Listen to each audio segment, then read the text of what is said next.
What's going on, guys? JP back at you once again, bringing you guys day number 28 in my 10th annual 31 Days of Horror. This is a series in which we watch and review 31 horror films in 31 days, all during the month of October, leading right up to Halloween, and continuing along with our Vinegar Syndrome watches. I went with one that I've always been kind of curious about, and that is Grandmother's House from the year 1988. I always thought this cover was kind of intriguing, and I was like, oh, this looks cool.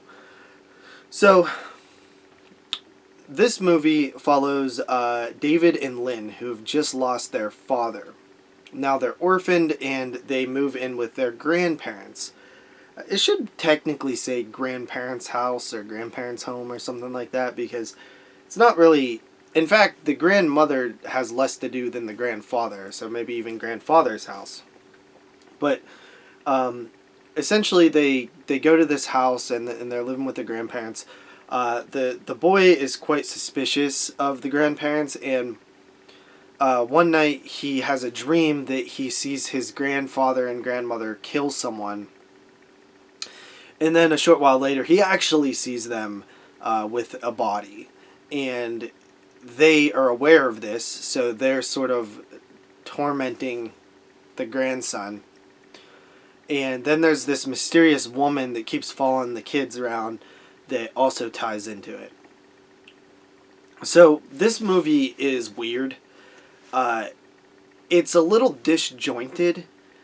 It feels like it's going to go one way and then it doesn't. Like, I feel like the way they tell this story isn't really that good. Like, I was expecting... My expectations with this film were that the two kids would slowly start to realize that something's wrong with their grandparents. But it's sort of like this right away thing, and then it's like more of like a cat and mouse type movie. And there's a lot of scenes of like the kids just escaping or running away or whatever, and it's actually quite boring, which is surprising. I didn't think that, this concept would be, but I feel like they don't utilize it properly. I think there was opportunities in this film that were missed. Like, because the grandfather and the grandmother are very creepy. Like, there's a scene where the kid is down in the basement and he opens up a fridge door and there's a body in it and the grandmother's, like, staring out from the window and it's, like, chilling. And I'm like, oh, this is going to be good. First of all, I think that scene was placed way too early in the film, because by that point, it's very early in the film and the grandparents know that the kids know. So it's kind of like not as interesting. And then two, like, that was such an effective scene. There could have been so much more moments of that throughout. Sort of like these suspenseful moments of like the kids spying on the grandparents without them knowing and trying to figure out what's going on with their grandparents. And the film does it. It's not really that film, which is unfortunate, because like that's kind of what I was wanting while watching it.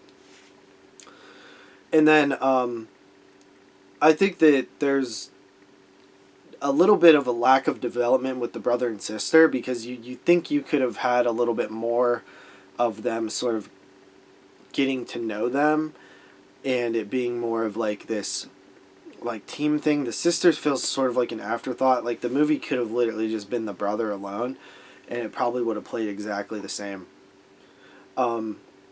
But the ending is so weird and bizarre that it makes me bump the movie up a little bit, because I'm like, I didn't expect that. But yeah, overall, not the best movie in the world.